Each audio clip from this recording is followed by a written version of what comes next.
Please welcome Kimberley Seldon. Hey, everybody. Hey, This is sweetie. beautiful. Gorgeous. How are you?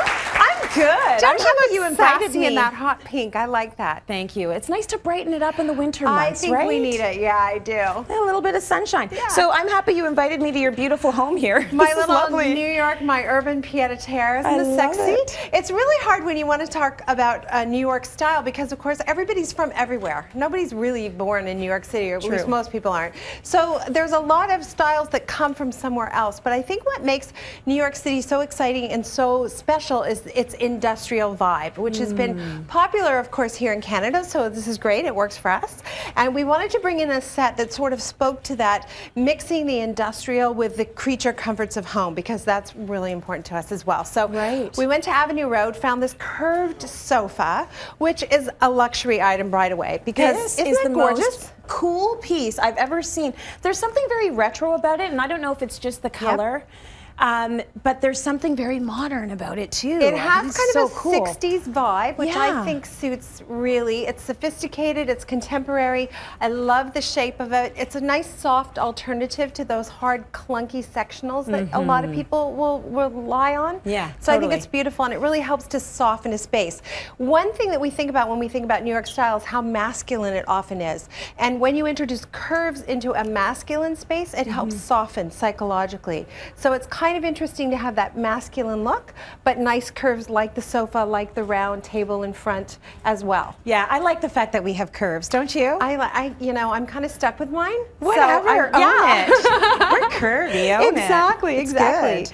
So we also love the idea that people do a lot of traveling, and particularly New Yorkers. They're everywhere. They're jet setters. They go everywhere. So there's found objects. There's a calligraphy brush on the table there that's from Japan. There's a fossil from somewhere else. The chair that you see over there, it doesn't necessarily match, and that actually is, by the way, called the chair. Oh, is it's from a designer, Hans Wagner. So it's from the 40s. It's beautiful. It's vintage. It doesn't necessarily have to match, but there has to be a similar vibe. Right. So avoid that temptation to do something eclectic, which is a word you hear a lot. Oh, don't worry, you can mix anything. It's eclectic.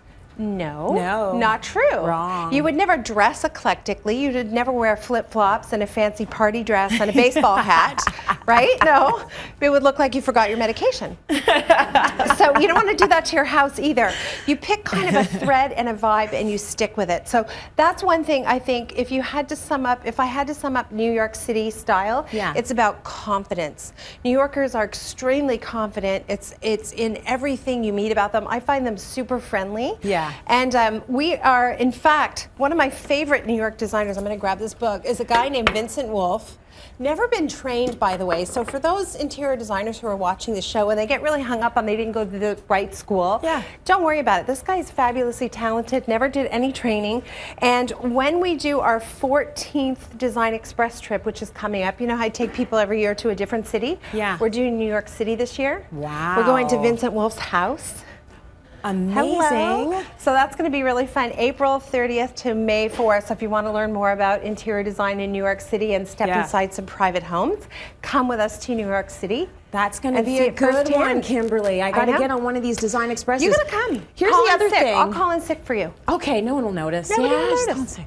The other thing I'm going to say about New York is that all of my friends that live in New York, and maybe it's because we're just not making enough money, but they all live in teeny tiny little apartments.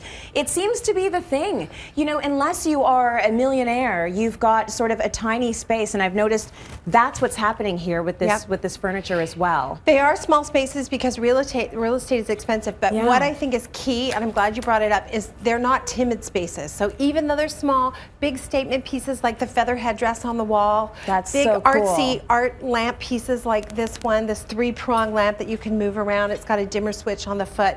So make a statement where it matters. In the artwork, in your lighting, and in displaying some of the objects that you found as you travel. Yes, and part of it is that they spend most of their time outside of their apartments, right? Yeah, and you know they're what? out there living. And there's a lot to be said for living in a small space, because I have a little condo, and there's a certain intimacy and comfort, and you feel quite cocooned, particularly I find in the winter. Yeah. You feel cocooned and safe and happy and grateful for your tiny little gem of a space. So yeah, you know, less is more, unless you get in a fight with your husband, and then more is more. You're like, where do I go? I'm going to go to the bathroom. Don't talk to me.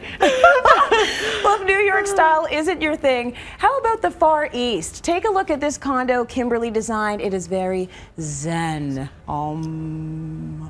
Okay, I think we agree, and I think you'll agree that once you finish a renovation, this is exactly how you want to feel. Hopefully, that's what happened for my clients. This space was a real challenge. Take a look at the before shot. This curved window, a gorgeous feature that looks out to the balcony, but really difficult to decorate around. Even though you can see in the distance Sky Dome, great urban setting, we wanted to make this space feel cozy for a family who loves to entertain.